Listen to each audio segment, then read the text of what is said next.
couldn't reason with people at all. But anyway, I learned very early, this is the major technique, not to seek public approval. This will put you down right away. When you work for the approval of others, you sacrifice what you would call creativity. You sacrifice original thinking. I used to make airplanes with swept back wings, mostly flying wings when I was a kid, ornithopters, rotary wings. I made all kinds of strange airplanes. At first I took them to friends, and they all said, it'll never fly. You're a dreamer, you know. And when I stopped looking for approval from others, I began to make tremendous progress in the design and development of unusual aircraft, particularly flying wings. In other words, if you seek the approval of others, they force you back, as a rule, into the mold. You know, it'll never fly. What do you know about aeronautics? Do you follow me? So stop seeking approval of others. But if others come to you with information, that's quite different. Not approval. In other words, if someone comes to me and said, Jock, your reason your model airplanes tend to dive to the ground is because your wings are too far back. Move them forward. I'd say, thank you very much. I never thought of it. I couldn't have thought of it because I didn't even know what center of pressure or center of gravity was, you know, as a kid. So I felt there was a substance called information, then there was ego. Ego was, I don't think your plane will fly, or mine can fly better than yours. These were ego problems. Each one of these. I don't want to. When I looked at aluminum extrusions as structural elements, you know, I figured the company makes those structural elements to make money. I said, but if you make a product of your extruded part, like this product, this was in the early days when the fear of smoking and the information on smoking was not available.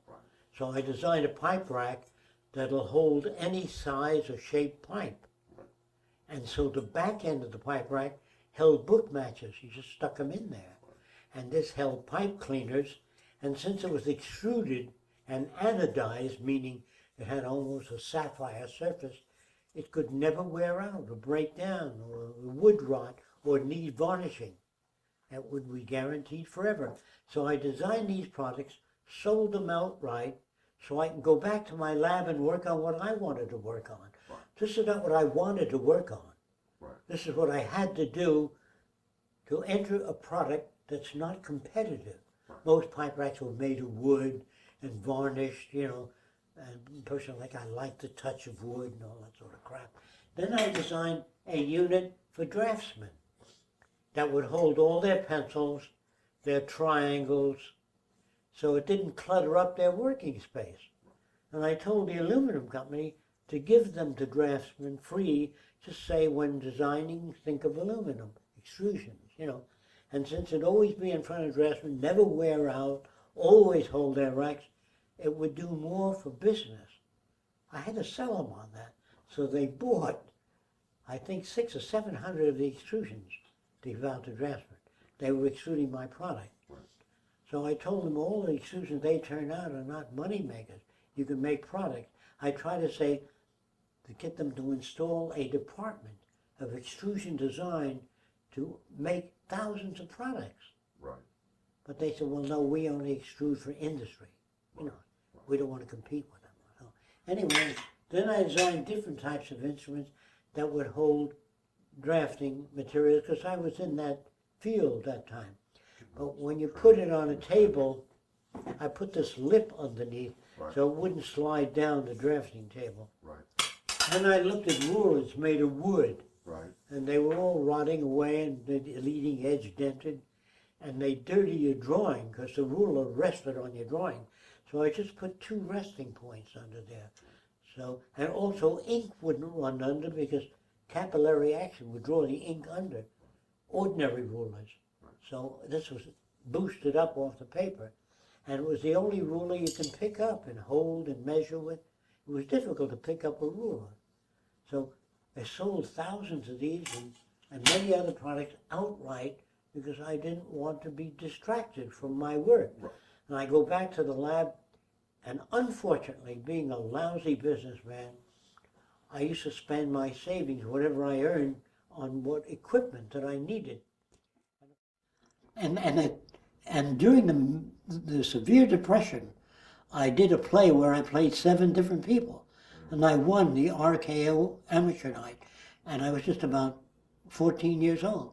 Yeah, we can lean it forward. You're hunching over. I was about 14 years old, and the director of the program said, "Do you want the prize money or do you want a job?" I said, "No, I want a job." And I had no idea what the prize money was, getting $30 or $50. So he said, "You know, you're a good kid. Here's $3." And I never got a job. So that was RKO. And of course, I went home and said, they gave me $3, right? And I gave it to the family, you know. But I learned about corruption as a kid during the Depression. I have to say that again. You think he'd sit back at the pillow with him? Yes. I learned about corruption as a kid. And another problem that helped me was a shoe store went out of business. And I noticed a lot of boxes on the floor and the door was open. So I went in, there were no shoes, just shoe boxes. So I built cities with the boxes, different buildings and architecture. I was making cities out of shoe boxes.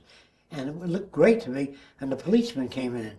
He said, "You're in private property." He whacked the shit out of it real hard. Then he called for my father. He said, "Your son has criminal tendencies." Right.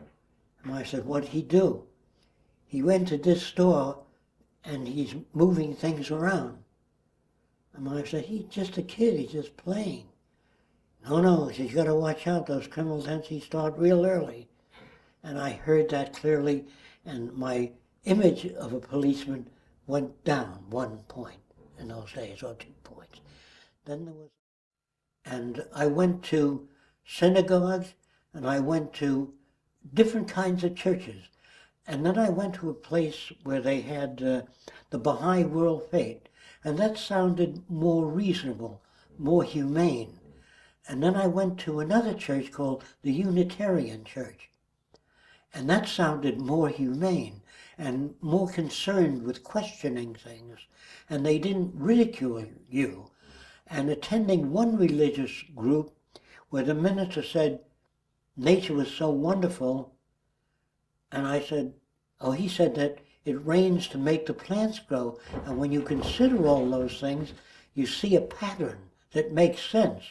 So then I said, "Then why does it rain at sea if it rains to make the plants grow?" And he had hold out both your hands, and he whacked me real hard. And I thought he was a stupid individual. I didn't think he reflected religion. I think he reflected his own shallowness, and that he might have been embarrassed by the question, particularly in a class. And I didn't do it smart alecky. I did it in terms of wanting to know what the purpose was for raining at sea. So these were the major points that caused me to question many things. And I began to question almost everything. And that's when mothers would see me coming down the street and pull their kids in the house, because I was a bad influence on the kids. I was trying to get them to be what one might call today a free thinker, checking things, even the things that I believed in, family values, all those things. I didn't know. I didn't know enough about anything to make an appropriate decision, but I knew that science offered more explanation that made sense than any other system. Yeah, what we're talking about